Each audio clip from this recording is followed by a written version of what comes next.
Welcome again to my channel. Good morning, everyone. Hope everybody is having a great Monday morning. This morning, we are going to be continuing the reading of this book, Grace Under Fire. And we are moving on. I think it's a little too loud.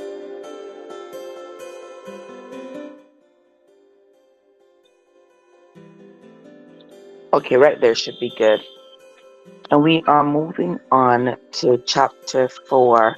For those of you who have been with me since I started reading this book a few days ago, I sincerely appreciate you. If you have not yet listened to the other 3 chapters, you might want to go back and listen to them. We did 2 yesterday and we did 1 the day before. And now we are on to chapter 4. Michael wasn't prepared for the sight in front of him. Isabel was covered in blood and was so pale she looked as though she was about to pass out. The policeman with her stepped forward to introduce himself. I'm Officer Patrick Field, he said. And who are you? Michael Buchanan, he answered, but his attention remained on Isabel. And you are here for Miss MacKenna? Yes, he answered very curtly. Is that too loud? Why am I hearing it, the music so loudly? Hold on a sec, guys. Let me just turn this music down a little bit because for some reason it sounds loud to me.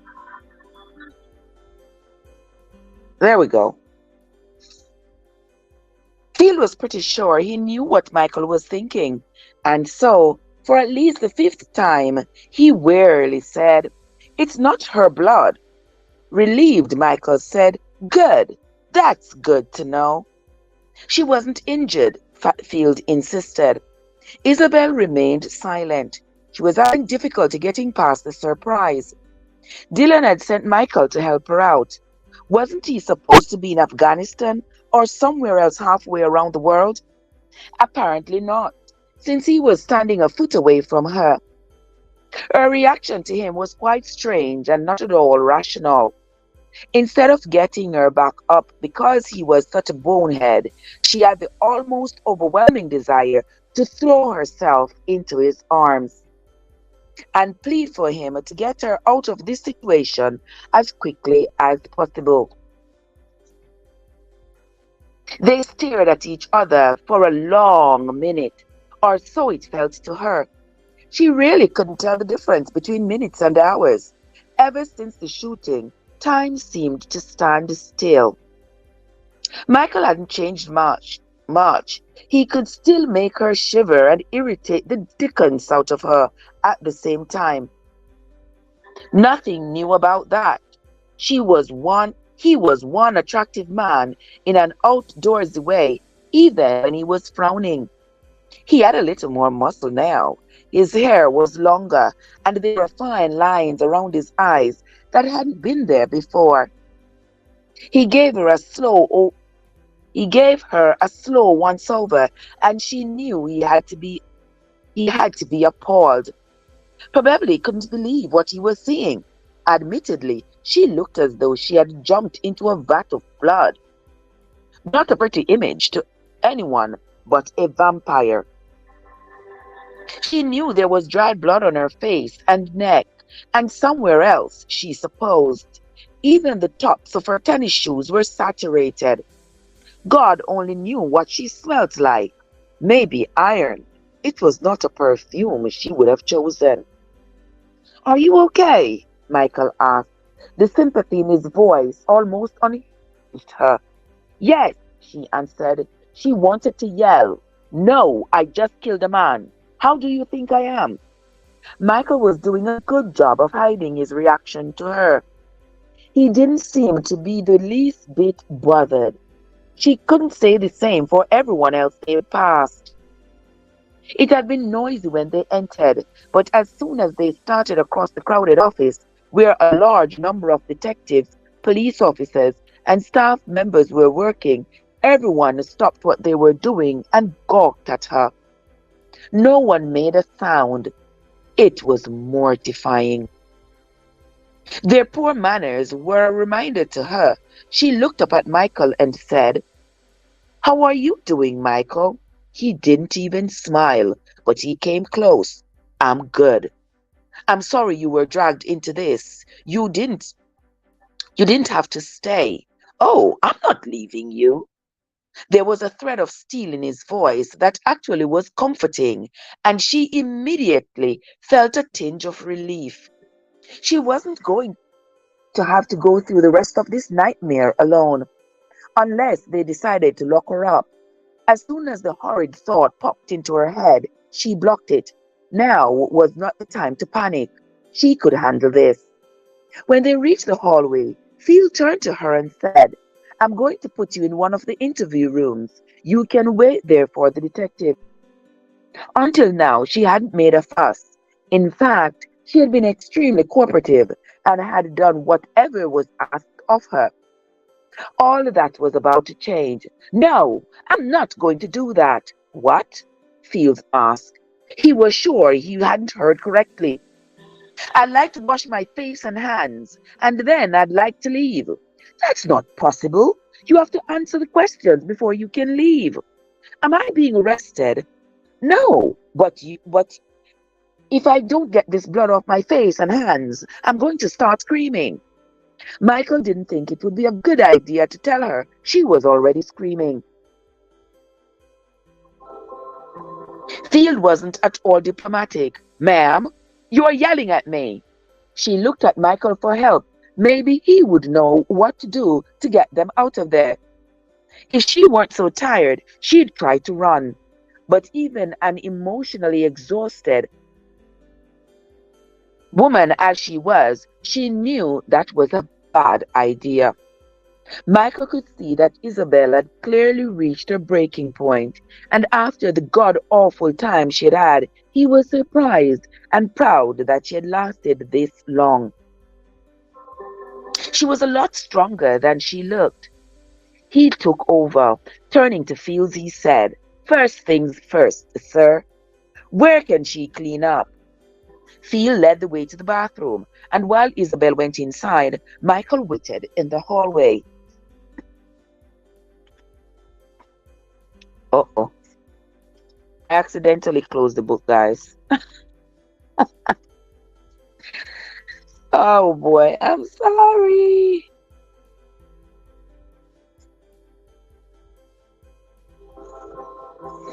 Okay, I found back the page.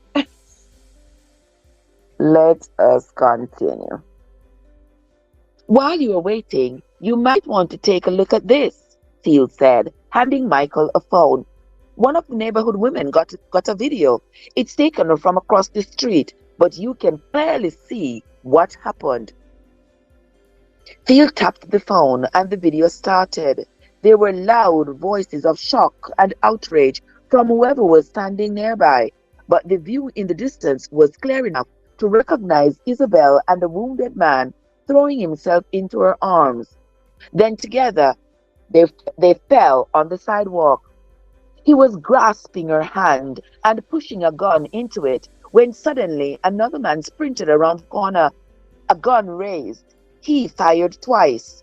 Isabel instantly took aim and shot, then dropped the gun and turned her attention back to the victim at her side. The video ended there. "Wow," Michael uttered, shaking his head. "Understandably, why she'd be a little shaken," Field said, taking the phone and heading back to the interrogation room. Now knowing what Isabel had gone through, Michael's protective instincts kicked in. He stood outside the door, his arms folded across his chest, his stance menacing. He wasn't going to let anyone get past him until Isabel got out. Isabel was taking her time. She glanced in the mirror and gasped. She looked horrible. It took a while to scrub the blood off her face and neck. Her arms were next. She unzipped all the pockets of her jacket and removed the few items inside, placing them on the shelf above the sink. Besides her phone and wallet, she found an old peppermint that had come out of its wrapper and was covered in lint. a couple of folded tissues, and an old flash drive. The tissues had blood on them, and so did the flash drive. She tossed the peppermint and tissues into the trash, then carefully wiped off the flash drive and tucked it into one of the front pockets of her jeans. She put her wallet in her back pocket with her hotel room card. The back of the phone was beginning to dry, and as she cautiously cleaned the screen, she remembered the video the woman on the street had made. She activated her phone and found the text waiting for her, but she couldn't bring herself to opening it. Instead, she forwarded it to Dylan. He would know what to do with it. She didn't have the stomach to relive those horrific moments. Next, she carefully took off her jacket and examined the tear. I can get this fixed, she reminded herself. She draped it over the sink and turned her attention to her arms. The right arm was clean, but the left was a bloody mess from the scrape.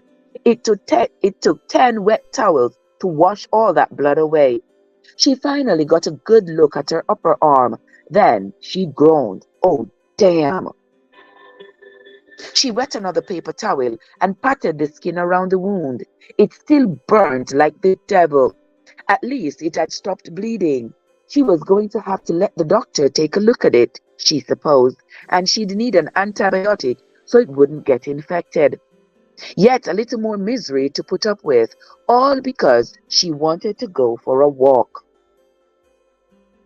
Once she had finished the ordeal of cleaning up, she forced herself to put on her jacket, even though she knew the inside of the left sleeve was bloody. She threaded her fingers through her hair as an attempt to make some sort of order of it. Then she finally gave up. Standing outside when she opened the door, Michael quickly stepped back and tried not to stare at her. He had always been attracted to her. Hell, any man would be.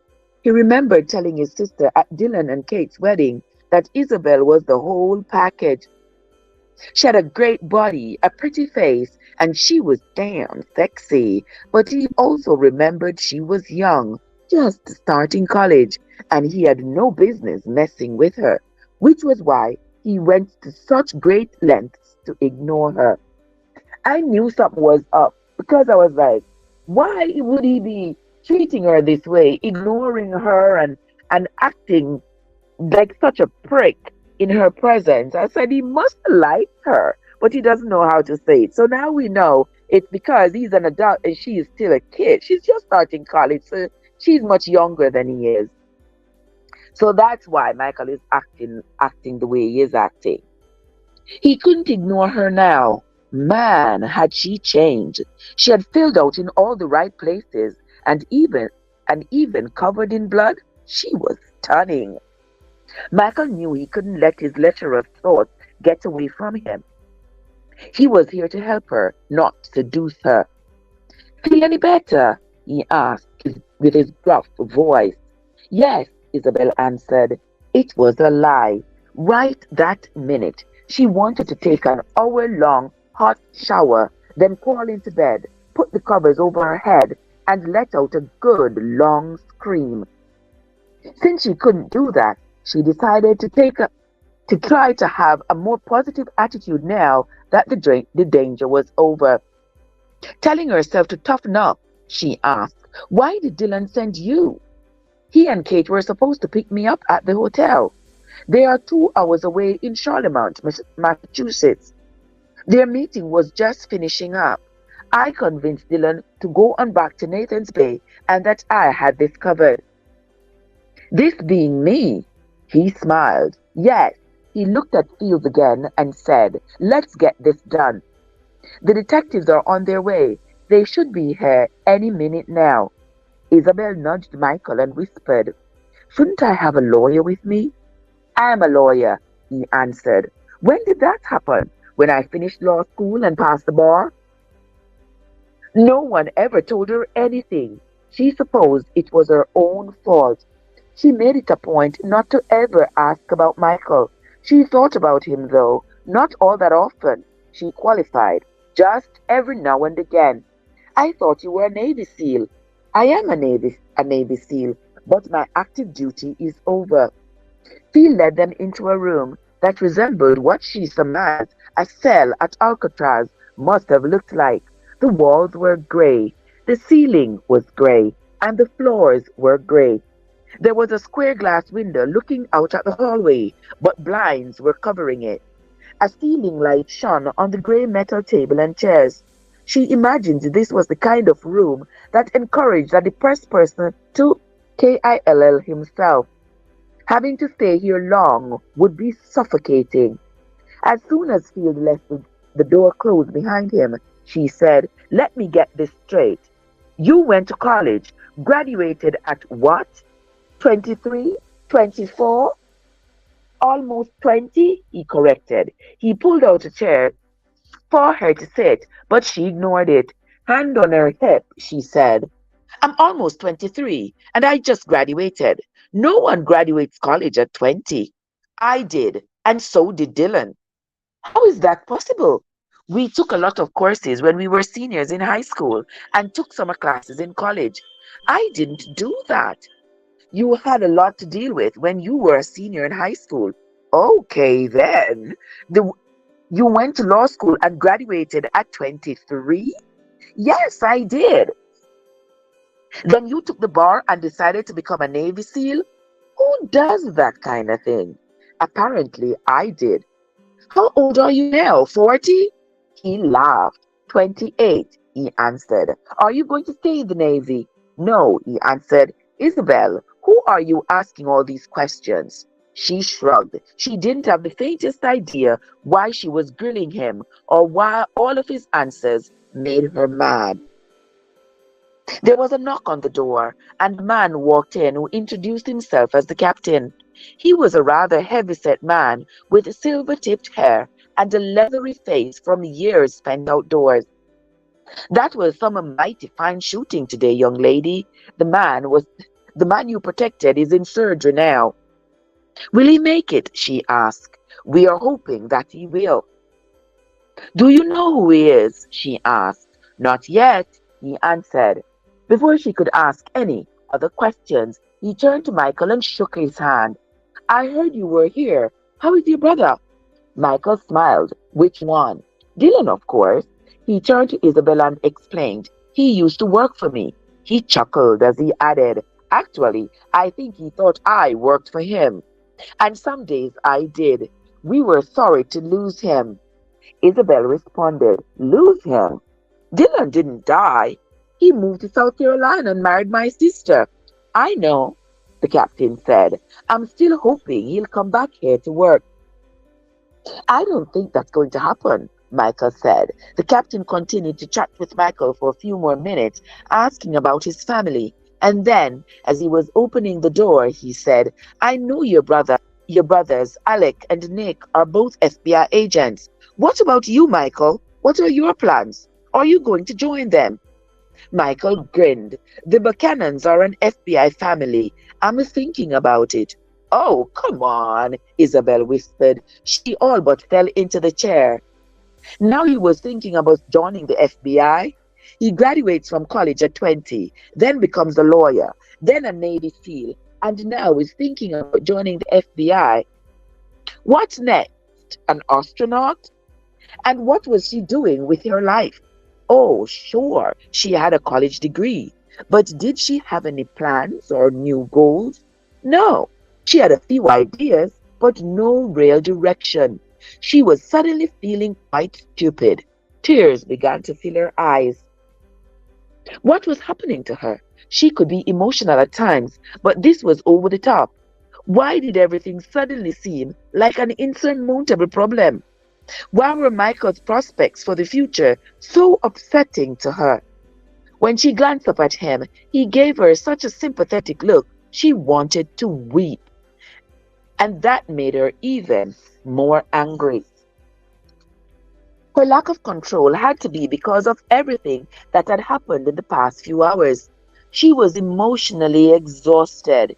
She just needed some time to think, to put everything into perspective.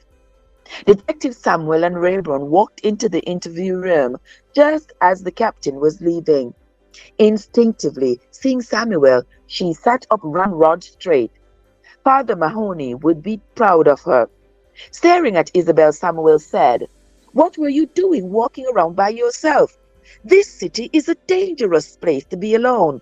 You should always be aware of your surroundings, Isabel. Isn't that right, Rayborn?" His partner agreed with a nod. "Do you know what could have happened to you, young lady?" Samuel asked. And before she had a chance to answer, he continued, "She's damn lucky, isn't she, Rayborn?" Without a hint of expression, Rayborn agreed, "She's damned lucky." Isabel wasn't in the mood to argue with them. But lucky? Were they out of their ever-loving minds? Or had they forgotten she killed a man? She was definitely not lucky.